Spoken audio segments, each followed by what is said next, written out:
What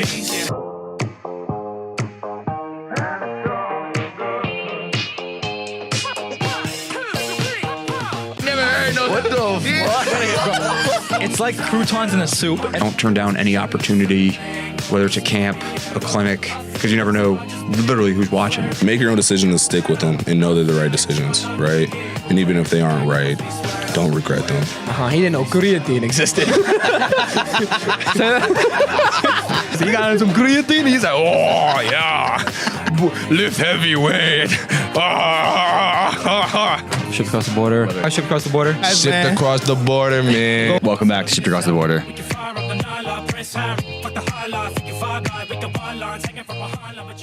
What's up, y'all? Welcome back to Shipped Across the Border. My name is Max. I'm here with Chris, and today we have on one of my friends, Jack Vegter. I met him while going through my recruitment process at the John Bain Yale Elite Camp, and we've been in contact ever since. Good dude. Currently at University of Michigan playing club basketball over there, which is a very misrepresented and kind of unknown pathway to post-secondary basketball that a lot of people aren't really aware of. And he also played Division III basketball at Denison University, who was in the NCAA tournament this year, and they won their conference, which is dope. And so he's going to shed some light on club basketball at big schools, which is this unrepresented kind of unknown path of post-secondary basketball. So it's going to be a good episode, and can't wait to get into it, and see you guys later. Sounds good. I bet. What's going on, bro? Man, I'm good. I appreciate you guys having me on the show. I've been following along since you guys were at Madai, so I've been plugged in. It's good to be on. Yeah, bro. I was telling Chris kind of how we met and stuff. And yeah, it's kind of a crazy story. We were talking a little bit about, we'll put it, the podcast knows about my recruiting and everything like that. But when we met, we were at the Yale camp, and you were going on a pretty extensive recruiting trip of your own. Where are you from? And then I'm from Chicago. Yeah. Yeah. And then you went out to Yale's in Connecticut. We were together in Rhode Island at Brown. We were together in Boston at, Brandeis. Yeah. And were you at Rochester when I was at Rochester as well? I was going to go, but I ended up kind of fading that one in the end. But you said it was kind of a shit show, right? Yeah, it was kind of weird. We were playing in some they have a dope school. And for sure. It's like on the field house type of thing. It was like, okay. It was a little strange. But gotcha. Yeah. So talk a little about your recruitment out of high school. Because right now you might be tearing up the club scene, which we're going to get into in a minute. But I was telling Chris you were a serious college level hooper a couple years ago, and that first kind of drill that we did, we were on the same team on the first day of the Yale camp, and you torched the entire team in that King's Court ones. Oh, and one, dude, I remember that. Oh my gosh, yeah, that was hilarious. Yeah, I guess so. I'm from Chicago, like I said, south suburbs. So a lot of good basketball around me. I had a good summer going into my senior year. Like you said, I was at Yale, Brandeis, and some other elite camps as well. I had a few offers. I had Wisconsin, Whitewater, had a Grinnell College, and Denison University, where I ultimately ended up going for a year. And then I had a great senior year as well. I was all state in like the biggest class in Illinois for the public schools. So I had a lot of fun with that, and yeah, that was kind of my recruitment. I worked like incredibly hard going into my senior year, and I think it ultimately paid off in the end. So yeah, for sure. And for those that don't know, so Wisconsin Whitewater is like a powerhouse school in the Elite Eight Final Four every year. Yeah. And then Denison was in the tournament this year, like we talked about in the intro. They won their conference. They had 2 losses maybe all year until the tournament, and then Grinnell College also was in the tournament this year, and they're kind of they got their own kind of system going on. That's where, how Ian was explaining. Yeah, I know. That's his big off that system. That's they just shoot. Isn't where the kid shot, he scored 100 points in one game. 138 or something. Yeah, it was 138, I was going to say. Yeah, something like that. So what went into your decision committing to Denison? Overall, I felt like it was the best combination of academics and athletics. I think Grinnell was a great academic school, but their whole system, it was kind of weird for me, I felt like. And Wisconsin Whitewater, like you said, is a it's an amazing basketball powerhouse, but academically compared to some of the other options I had, I felt like it was a was a bit behind. So I felt like the Denison overall, it was like the perfect combination of like everything for me really. And it was also kind of close, but to home only a few hours away. So I think it ended up being a good spot. For sure. And then talk about your first year in college as a freshman a little bit. Yeah, for sure. It was a great year overall. I met a lot of like amazing people, coaches, the players in the team. I don't regret it at all. I think like everyone here can kind of allude to, it's like it's a freaking grind, right? Oh So yeah. and we had a super talented like squad. I felt like going in there. Um, and we started five sophomores when I was there. So I always kind of knew that playing time was going to be hard. Yeah. Um, Yeah. and those kids ended up all starting as seniors and going to the tournament, uh, like you said, this past year. So they had a great team, and I expect a lot of success in the future. So overall, no, I mean, it was a great experience. At the end of that year, I applied to a few academic schools like Notre Dame and Michigan just to kind of see if there was anything out there for me, anything else. When I got into Michigan, I felt like I accomplished everything that I wanted to in basketball, and I felt like I couldn't pass up Michigan in the end. For sure. What program are you in right now? But I'm an economics major with minors in stats and business. So That's dope. yeah, Mm.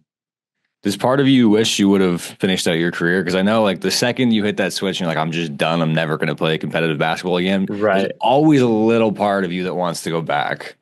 for sure. No, especially last year as a sophomore here, I for sure had a few days where I was like, man, I kind of fucked up. Like, I don't really know anybody here. I'm like the new kid.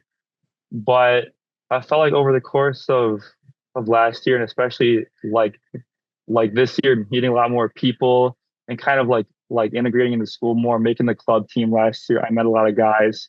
Um, so I would say overall, like to answer your question, yes, I had those days, but overall, I'm glad I made my ultimate decision.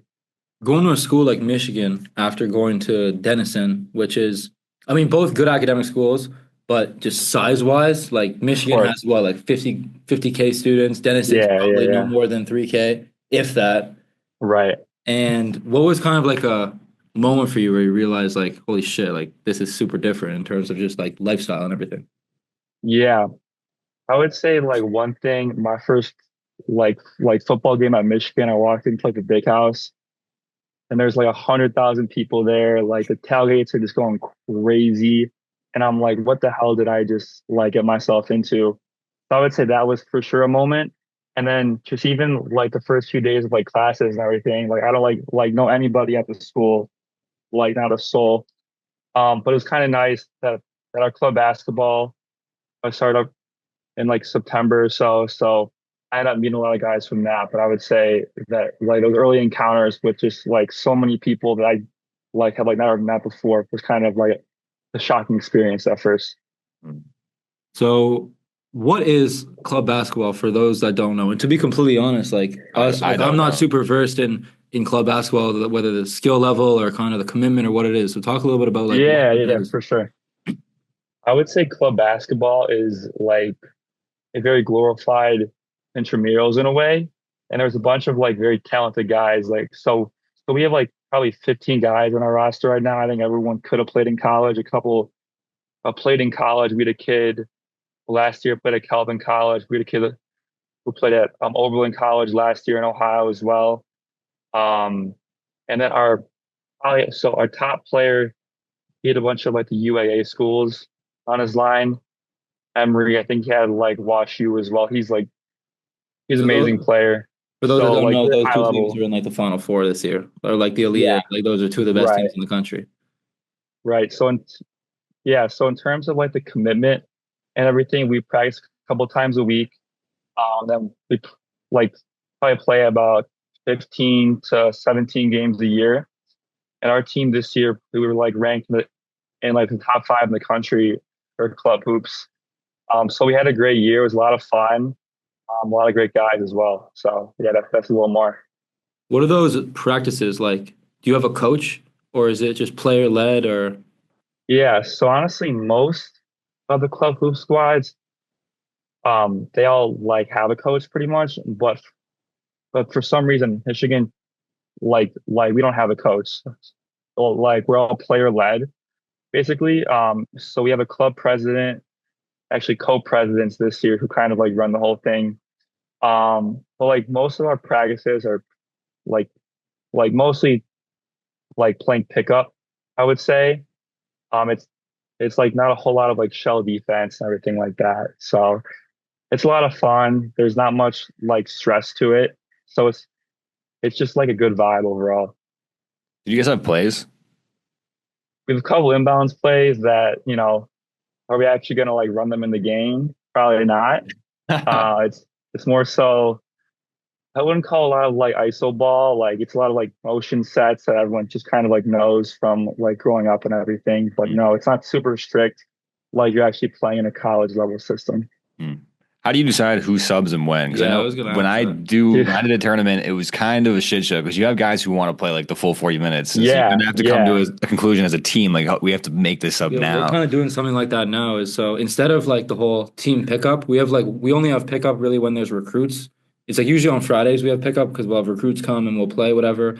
But during the week we're playing in like a men's spring league. So it's like wow. ex college guys, ex varsity guys in high school, all local guys, some guys who are currently playing in college, and apparently some guys who've been playing like semi-pro. It's competition's pretty decent, pretty solid for some of the teams, but obviously Yeah. Division 3 coaches like can't be there to make rotations, do anything. So fortunately, we have a grad student who's graduating after spending his grad year here, but he has another year for his master's of business, and so he's going to potentially be an assistant coach for us next year. And so in that in-between process, he's been sitting on the bench and like making subs and like telling us kind of what to do and stuff. And so Right. that's been cool. But like they're already like guys don't want to sub. Like it's not super official because like we're just Sure. kind of hooping. So I'm interested to hear what you have to say on that. Yeah. So I would say last year was honestly kind of a shit show. Our club president, he was like probably by far our like point guard and our best player. Like he'd be like, but like he'd be coming down like the court and be like, "Hey JB, like come sub in or whatever." So like that was kind of a shit show. But this year, somebody was always like hurt or something usually. So like whoever couldn't play or whatever, they would just kind of manage like the subs for the day. So it ended up working out a lot better. But yeah, no, it can be kind of a shit show, but I think for like this year, we ended up kind of having a better system and it like worked out well for everybody. For sure. Speak a little bit about like the skill and like style of game between Division 3 and club basketball at kind of bigger schools. Yeah. Like, how would they compare to each other? Right. I would say first of all, the speed of the game and like actual college game is a lot faster. I mean, like there's no doubt about that. Everyone's a little bit stronger and like a lot better conditioning as well, I think is a big thing because like you guys are playing every day.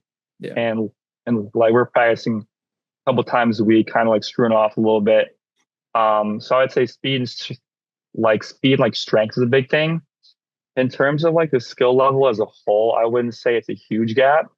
Like we actually played Ohio State in our regional tournament, and they had a kid who was a PWO for them for like 3 years on like the actual team. And he came in and he was just like giving us freaking buckets. So there's a lot of good players still, but everyone isn't like as like sharp, I would say. A little bit out of shape and probably not hitting like the weight room as consistently as someone in like a college program would. That's fair. I was going to ask, like, how much time out of your regular week are you dedicating to this, like in the weight room or hoop, like putting up shots, that kind of thing? Sure. Yeah, I mean, I'll play at our like rec center and everything, but my main purpose isn't for the club basketball team as much as I'm just kind of like having fun. And then I'll go and like lift as well, but it's more so for bodybuilding purposes instead of like, Fire. hitting right. Like instead of hitting like the quarter squats and like the trap bar deadlift, it's more so like a slow eccentric bench press and stuff like that. As Chris might know something My about. favorite 4 words in the same sentence. That's fire. What do you bench? I hit 185 for like 8 reps. So I don't know Stronger than if me. that goes. No Yeah. way. You're you definitely can- stronger. I mean, Dude, me. No way. Chris is on a ridiculous cut right now. He's down like 35 pounds in the Yeah, last I'm like 4 fucking months. tired. What do man. you weigh now? I started off, so last year I dirty bulked really hard, too hard, up to 220 pounds. And right now Okay. I'm 179 pounds. Dude, that's nuts. I'm probably like 195 right now. So like He's also like, tell him what you ate today. Today was a bit of a, I don't want to say cheat day, but like I started the day off with 10 protein waffles, which was 900 calories. And then I had 2 chicken thighs and a plate of like potatoes. And then the last meal I have, it's looking at me in the corner right now, is like 4 chicken breasts and an apple. Like you could fit my daily meals Dude. onto a singular plate. Yeah, and he's Dude, tracking the macros that's down sick. to like every gram of fat, protein, carbohydrate. Yeah, bro. He's super dialed. So I love it. I love it. I love it. no, so while researching for the pod and like kind of looking up some stuff about club basketball, something that I found that was cool was, you know, that Hoop and Mitch guy Yeah. who does those drills, who I've seen on Instagram and incorporated some stuff. So he was working with this guy. He played for the club team at Xavier, and he graduated from there and went to Endicott, which is a school in Massachusetts in like the CCC in the same conference as like some of the teams that we played. And he actually won Conference Player of the Year and was an All-American. So he spent 4 Really? years playing club basketball at Xavier, And then went and cooked. and then decided for, I guess, he had all 4 I years. say, yeah, you don't lose eligibility. eligibility to play No, club you basketball. don't. But he Yeah, went to get yeah. his master's, and he was playing for Endicott, and he like Right. tore it up on crazy splits, crazy numbers on crazy splits. So like there are hoopers at every level, even that level of club basketball, where maybe the commitment might be less. Like Yeah. there is talent everywhere. No, 100% agree. Even that doesn't a guy on Florida, he was like the manager and he played for the club team, and then he like It was something like that. Yeah. I'm not sure if he played like the IM league at Florida. I'm not sure if he was on like the club team or not, but yeah, no, he's on. Yeah, but then he ended up like walking on the team, right? He got himself a something like ring that. too. That's Got crazy. himself a ring, got himself a bucket in the tournament, like, or maybe multiple buckets in some blowouts. Like, yeah, so there's definitely some talent. What's it like just being a student over there? Because I'm sure that's just daily life at Michigan is so Yeah. different than even like academic responsibilities and stuff at a school like that. Right. No, it's honestly like very smooth. Not playing college basketball anymore. Like that's probably a 25-hour a week commitment, right? Like a few hours a day. Yeah, definitely. So I got a lot more like time on my hand to kind of like hang out with like friends more, and like hit the books as well. So yeah, dude, no, it's been awesome here. I love every second of it. I'm obviously going to all of the sports games and stuff, all of the basketball games especially. I love that. So yeah, no, it's been great. Did you see this as like kind of a pathway coming out of high school? Like, did it ever like in your mind, I'm gonna go to a big school and play on the club team? Was that ever like a pathway that you were thinking Bro, about? honestly, I never even like thought about it like that. I always planned on playing all 4 years in college. That obviously didn't end up going that way. But yeah, no, I mean, that's a good question. I think it's interesting though, because a lot of kids on my current club team, like they always like wanted to play on the club team. It's interesting. One of my good friends here, he had an offer to MIT pending admission, of course. So he was either going to go there and play or come here and just play on the club team. So I thought that was kind of interesting as well. Yeah. I want to go more into like you said you were ranked top 5 as a club team this year Yeah. in the country. So you play other schools' club teams. Correct. Yeah. So we play. So in our conference, it's like Notre Dame, Michigan State, Western Michigan, schools like that around us, a couple hours away. I'm not sure who even like makes these rankings, if I'm being honest. But no, we had a good squad this year. I'm trying to think if I can add anything else to that. But yeah. So is there like a tournament for this? Like if you played 17 games, and is there like Yeah. a national club tournament? So yeah, so there was a regional one first, and only the top a couple of teams in each conference qualify for that. We qualified for that, us and Notre Dame. And then a couple of weekends ago, we played in Chicago for the regional tournament, and Ohio State ended up beating us. So we didn't make nationals, unfortunately.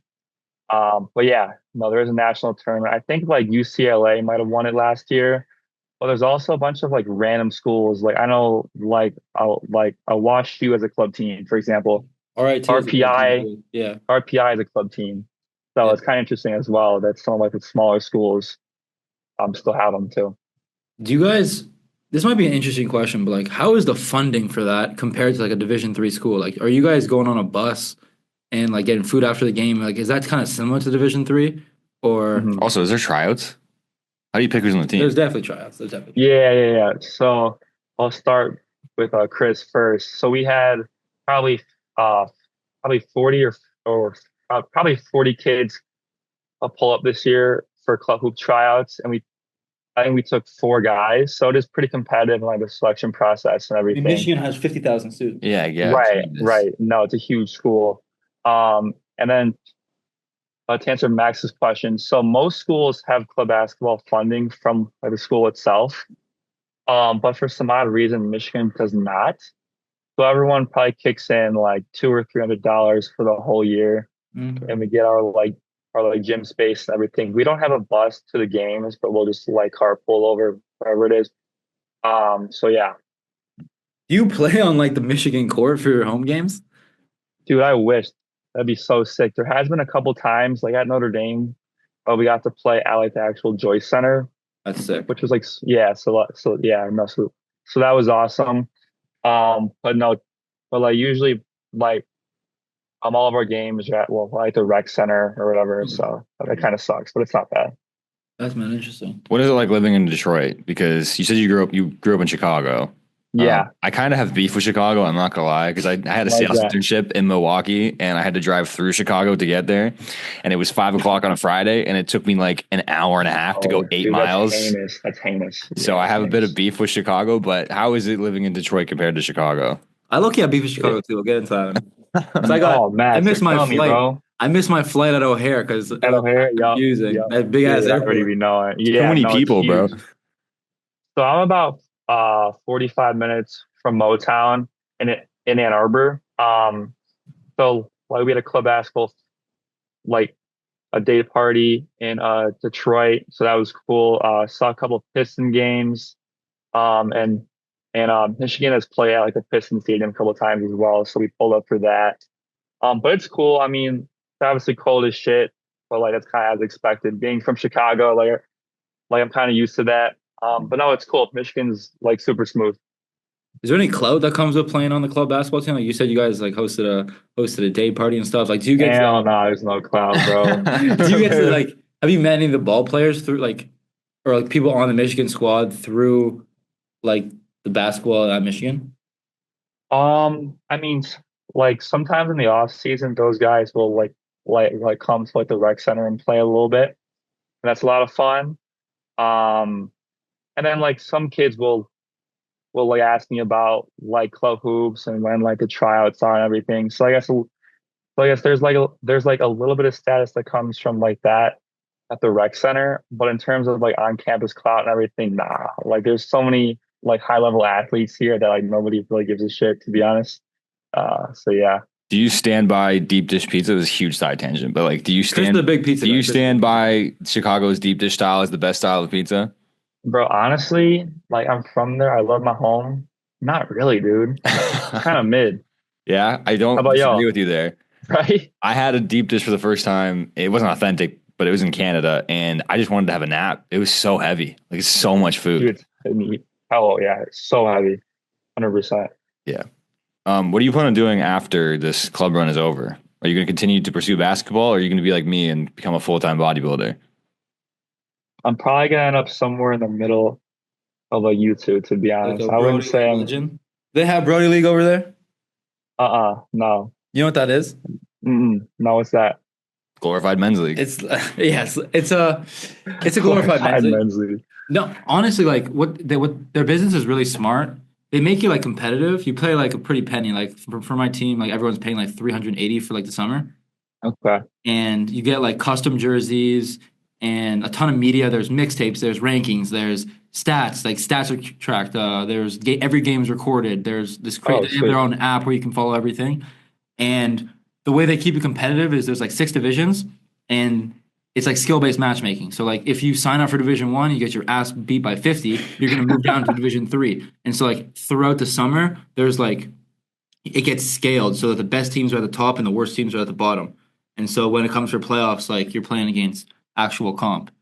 And so Gotcha. it's kind of cool. Like it's kind of a cool way to stay playing competitive basketball. Obviously, like doesn't mean anything. It's not like playing for your school or anything like that. But that's what Yeah. when you say like kind of in between, that's what comes to my mind. So I'm playing in that this summer. I played in that last summer just to kind of like get burned over the Yeah. summer, get those reps. But I'm surprised. Is it's that not back better in like over the there. Toronto area? Is that back in It the started Toronto? by a Canadian guy in Toronto, but there went to like there's in New York. I think there's in Chicago. It's Oh, Chicago's is there one? Beantown, right? That's Yeah. yeah. So Yeah. they Oh call no, Beantown's Boston. I'm sorry. why is Beantown Boston if the Bean is in Chicago? I don't know. That's interesting. I thought it was Isn't it? Chicago. I'm pretty sure Beantown is considered a Boston, but someone's got to fact check that. Yeah, so then maybe it is Boston. I know for sure they do have Boston. They have New York. They have Houston. So there's a couple different American locations. It is a Canadian thing, but I think that would be dope if you kind of want to be in the middle of that. Shameless, I mean, plug. They're not sponsor the You don't pod. get anything from Yeah, that. sponsor the pod. Sponsor the pod. Hell yeah. Yeah. So when you That's say you're going to awesome. be in between, what does that mean exactly? I want to be like an overall fit person, and like still be playing basketball, but I'm probably like never gonna be back on like a full time hoops grind. And I'm probably never gonna like be on your like a dirty bulk and like cutting schedule as well. So when I Mhm. say like in between, I just want to be a good solid wash trooper. I can still pull up and get a few buckets once in a while. Valid. Like my uncle. That's the first thing I think about when that is like my A uncle. valid wash super. Valid Wash Hoover. That's dope. I feel like there's so many different levels of basketball that are like like just unknown type of thing. Like the average person when they're making their college decision only really knows about like Division 1. If they're not good enough to like get an offer from Florida, Houston, Duke, whatever, like they Yeah. think like they're not going to have an opportunity to continue playing. Like Division 3 obviously goes under the radar, Division 2, NAIA, JUCO, like but then there's other forms of basketball as well, like club basketball. I know like there's that manager league. So Yes. Yes, right. the managers of every Division 1 like big team in the big conferences, the nights before the teams play, the managers have like a game. How is there enough And people for there's that? what do you mean how's there's 50,000 people at Michigan. They probably have 5 managers Okay. or 6 managers and they just play against the managers of Michigan State or the managers of like of those other like squads that they're playing against, and it's high level hoops. Like, I've seen on some, and maybe Yeah. you probably know about this more than me Bro, because you're kind so of in it. but we had an IM game. So I am a meeting couple of intramural.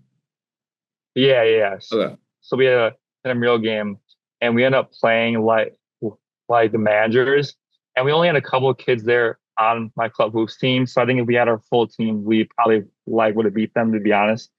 But they killed us, dude. I mean, like, 'cause they can hoop. The Like, managers people of be sleep on. Michigan, yeah. Damn. Yeah, And they play on the floor the night before. There's so many different like basketball is such a big sport. There's so many opportunities to continue playing like competitively after high school. Mhm. But I feel like so much of it's unknown. Like even this podcast, like a lot of people probably don't even know about Division 3. Like I'd say like what? How many people do you think know about Elms College?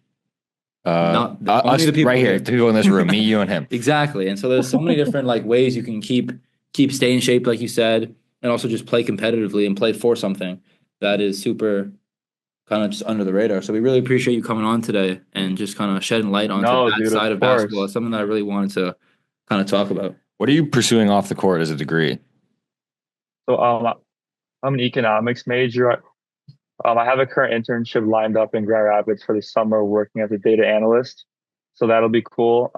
So no, I've always been kind of interested in like the finance world as well. So kind of like want to look for something long term where I can kind of like incorporate my analytical skills with my knowledge of like econ finance and stuff like that. For sure. We want to get into that actually because me and Chris were talking about do you want to go into like investment banking? For example, I'm on an investment banking side of TikTok and I know that Michigan has a very good kind of ties and Yeah. name holds weight in that community. I'm interested in finance too. I'm a finance and accounting major over here. I'm doing insurance brokerage this summer, kind of so under the financial umbrella, but not kind of as close. But yeah, like what do you want to do when you graduate? Is investment banking or like an analyst in that type of thing? Right. Yeah, I would say in like the long term, private equity is something that's always been appealing to me. Sure. Investment banking, man, like that is a like That is a man, fucking it's absolute grind. grind. It's a grind. Like if you Yeah. think college hoops is a grind, I mean, shit, that's like the big leagues, bro. Yeah, it's like So 80 hours a I mean, week. yeah, Yeah. yeah. I mean, obviously it pays incredibly well. So I mean, like, I think anybody could like, kill it there too. But no, it's a grind for sure. Would you consider doing that, working 8 hours a week to get a massive paycheck? I'm too lazy for that, to be honest. I can't even do that. You'd have to give up Those days are basketball and behind me. lifting, probably. Yeah, right. And everything. You got to give up everything Yeah, other no, than it's got to be your sleep. life. Got to sell your soul to the freaking corporate I'd do it for a gurus. year. I don't know what it takes to be a data analyst. Probably like a much bigger brain than I have, but like I think that would be worth it I for a watched a year. TikTok and it was this girl and she said that she clocked out at 7, but didn't actually stop working until 12 and then woke up at 5:30 the next morning to go back to work. It's like 18-hour days like grinding. Yeah, that's crazy, You can only yo. do that for so many years in a row before you just fall off. Like that's not maintainable. Well, yeah, I don't know, dude. But So, I quick was question thinking, for you guys. yeah, what's up, bro? Like, how would y'all compare between Adai and Elms? What do you like better? Kind of compare and contrast that sort of Just like thing, the real quick. level, the team level. Or just like Of everything, like the school itself, hoops, everything. I'll talk basketball because Chris stopped playing after. So Chris doesn't play at Elms. Chris Yeah, was hanging him up I'm after hip to that. freshman year. I've been tuned So in, bro. oh, my fault, bro. My fault. We appreciate it. I'm kidding. I'm kidding. I'm talking to you. So basketball wise, well, I mean, this year we had a first year coach, extremely young team, and in terms of like experience, we had a couple older guys, but more in terms of experience, young as opposed to Madai. There was a lot of older guys. They went to the tournament the year before we got there, so they had a ton of experience. And so this year, new coach, a lot of guys stepping into bigger roles who haven't really played much in the past, or so I think that was a really big thing. I think it's a little bit of a bigger school here too. Campus is a little bit bigger. Like the weight room is really nice. They just redid it, and the facilities are I think a little bit better. Being in downtown Buffalo is also like it's legit over there. It's It's lit. definitely It's yeah, very it's lit. definitely what do you call? I think there's That's more. awesome. There was more of a like big club party type of scene over there as opposed to here. There's really nothing to do. It's like Springfield, Chicopee, Massachusetts, like very mellow area. There's like a Yeah. bar up the street that people go to like 3 nights a year, pretty much, where it gets rowdy over there. But a lot more easier to lock in on basketball, lifting, academics, and stuff. I think also the professors are a lot more involved in your education and like care about you over here. I feel like I'm a die. A lot of the professors, and we can talk shit on my die because it's not actually a thing anymore. So Dude, when I no, heard I that think story, that I was was like, awesome. that's Shout out I think- Patrico. Shout out Patrico. Madai was awesome, but I think a lot of I don't know. Here it's like more personal relationships with your professors. Like, yeah, like they care about you, know what you're doing, come to the games and support. Like I know all my professors by name. I'll say hi to them in the cafeteria or like walking nice. through, and they like really care and want to set you up for the future. That's As opposed awesome. to Madai, it kind of had a bigger. Honestly, class sizes were probably bigger there too. Even though it was a Some of them, yeah. yeah, like some of my classes maybe had 50 kids in them. So I wouldn't actually have a Wow. personal relationship with my professor, even though it wasn't a huge school. I think just the majors were like there was less options. That was a vet school, right? Yeah. There was Yeah. like veterinarian school, there was like criminal justice, there was general business. It wasn't like as specific. So like right now my finance classes, because it's like the first year of the finance actual program, like degree in the last couple of years, they like I've had like 5, 6 kids because it's only upper class, it's only juniors in the first year of it, and it's really kind of confusing. But there was less opportunities for specified education over there. It was kind of a little more general. That's what I'll say on it. What else you got? I'll answer that in a much more blunt way when it comes to basketball. I think if you were to give both of these teams a rating, like in 2K, I would give current Elms, like a 78, and I'm going to give Madai an 81. And I think Okay. because they were returning, our best player was Dante Wilcott. He was like a 6'2 guard, ended up going D2, and he averaged 10 and 10 and like finished his career scoring 1,000. So like, he was very good. And so like a lot of our offense was just run through him. Like we would at the end of the games, we would just run the same play over and over and over again for him to get to his right hand and lay the ball up. And the teams couldn't do shit about it because he was just that good. And so I don't think Elms has a player right now that's capable of taking over a game like that. But also the combination of coaching over there, because Coach Hack was insane and he just knew how to run a team very well and could will us into pretty much any game. Not to say Pish can't, but like he was very he was the best closer I've seen as a basketball coach. And so like that helped us like pull out a lot of these wins. Cause like last year they lost 7 games within single digits in the last like 10 minutes, 5 minutes, right? Last year we lost, but last year we had a different coach. But yeah, we lost like 9 close games. This year we lost a bunch of close games too. We lost on like 2 or 3 game winners. But I think this year the 2 programs were in very different states. Like this year was really about rebuilding the foundation over here, setting the culture, setting the standards, setting like type of people that you want in the program, and getting rid of the people that maybe don't fit those standards up to that level.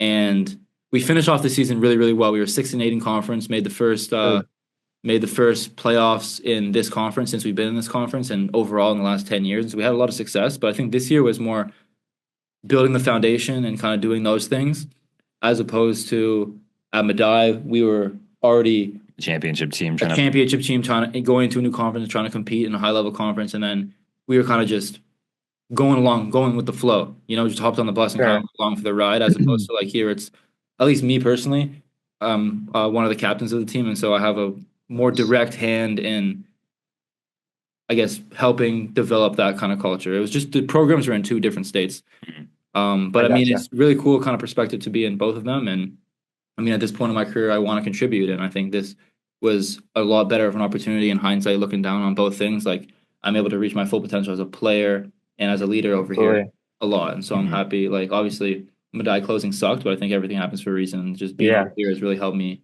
kind of excel. Super proud of you, bro. Super happy for Appreciate you, it, bro.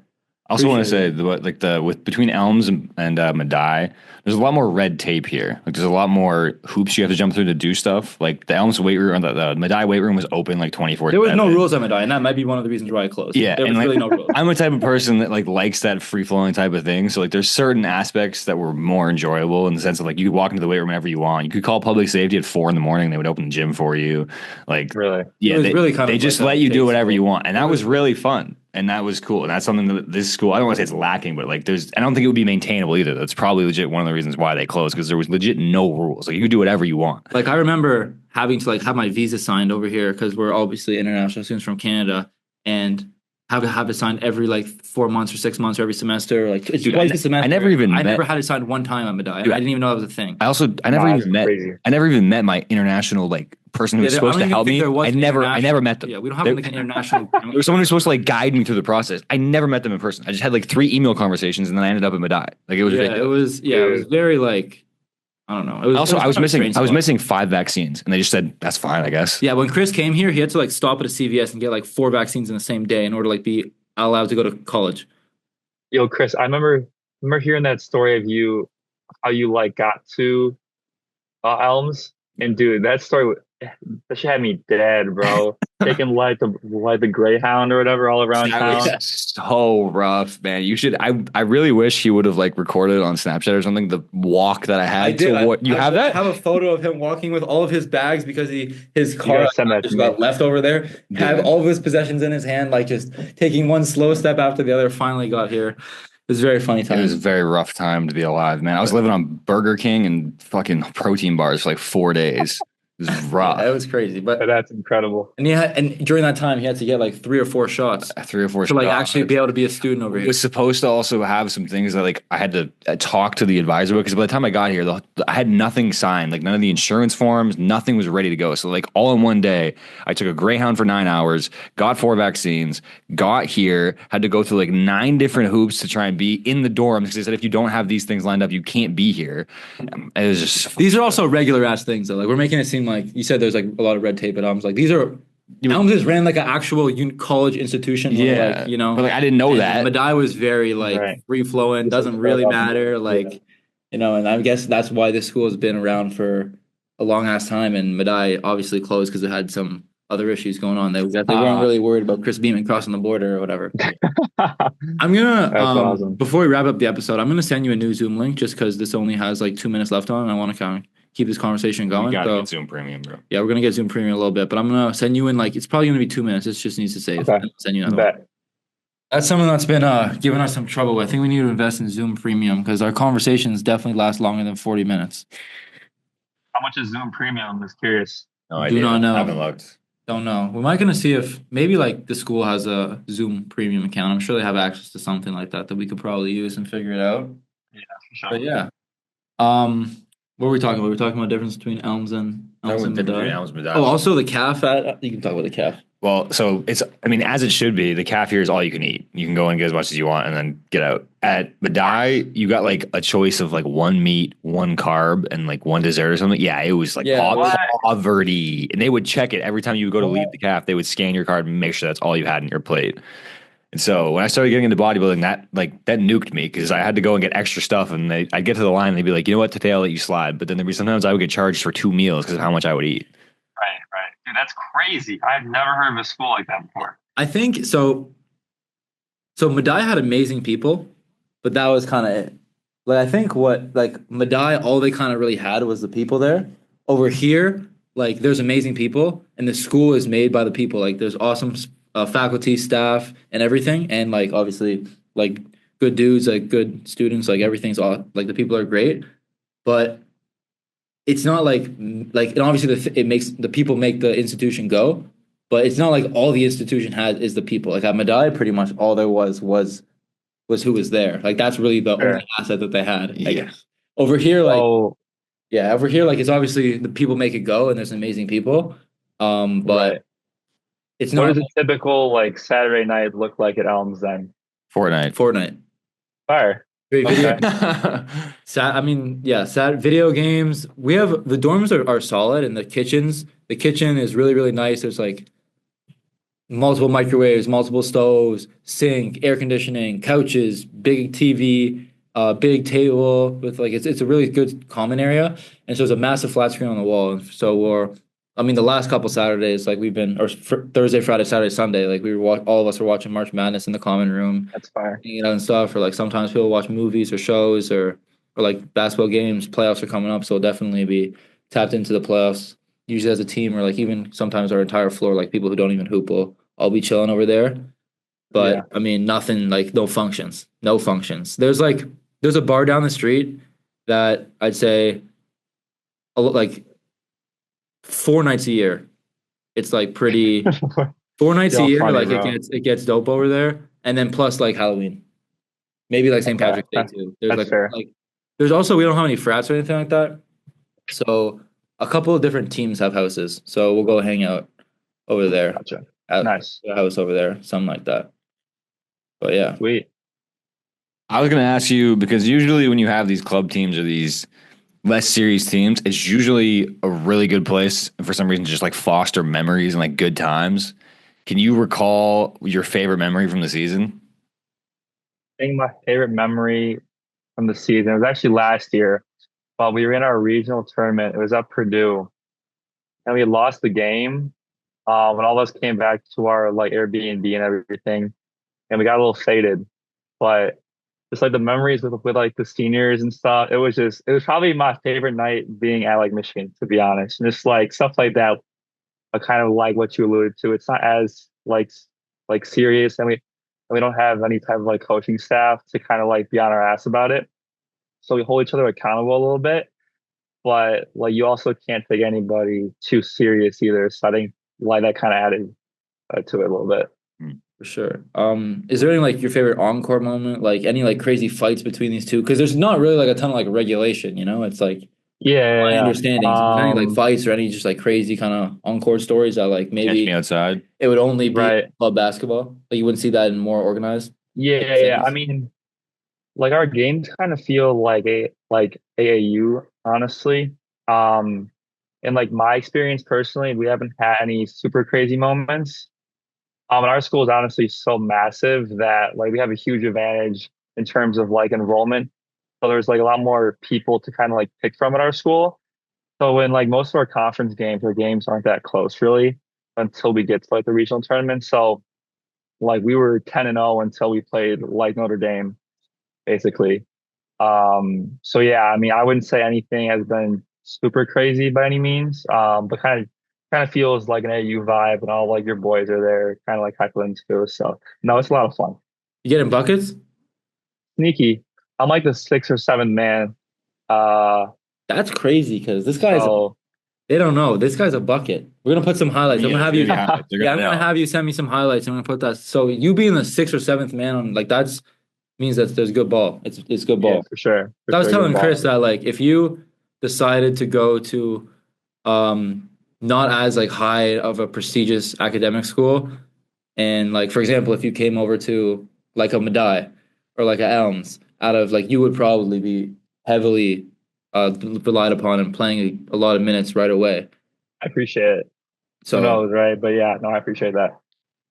thinking back, if you're thinking like to your younger self, like maybe senior in high school, knowing what you know now about just the different levels of basketball, different types of commitments and everything, do you think you'd still choose to go to Denison, or do you think you'd maybe pursue going to a bigger school or even a smaller school? Like, kind of, what would you Yeah. redo your recruiting process, knowing what you know now?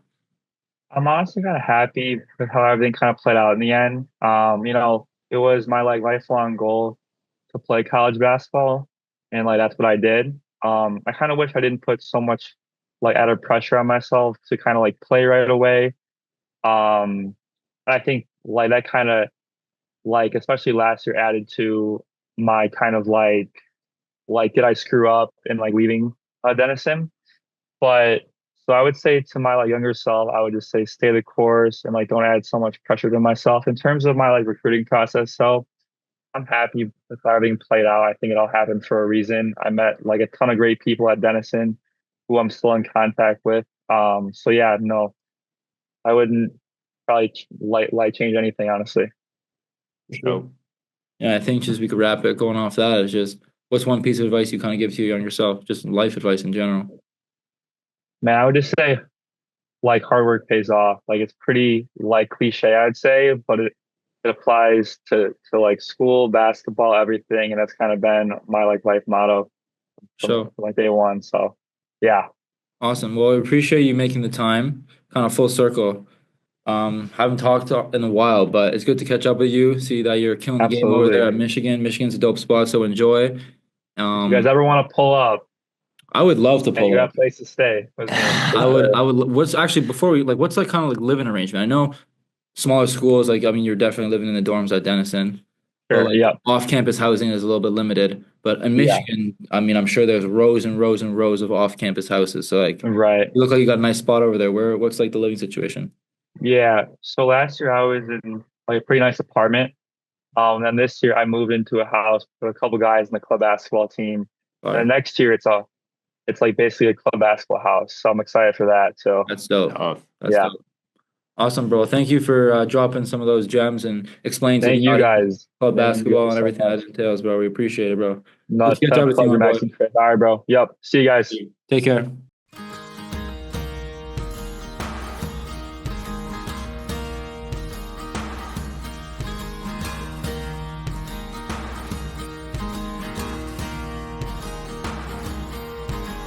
When I walk beside her, I am the better man. When I look to leave her, I always stagger back again. Once I built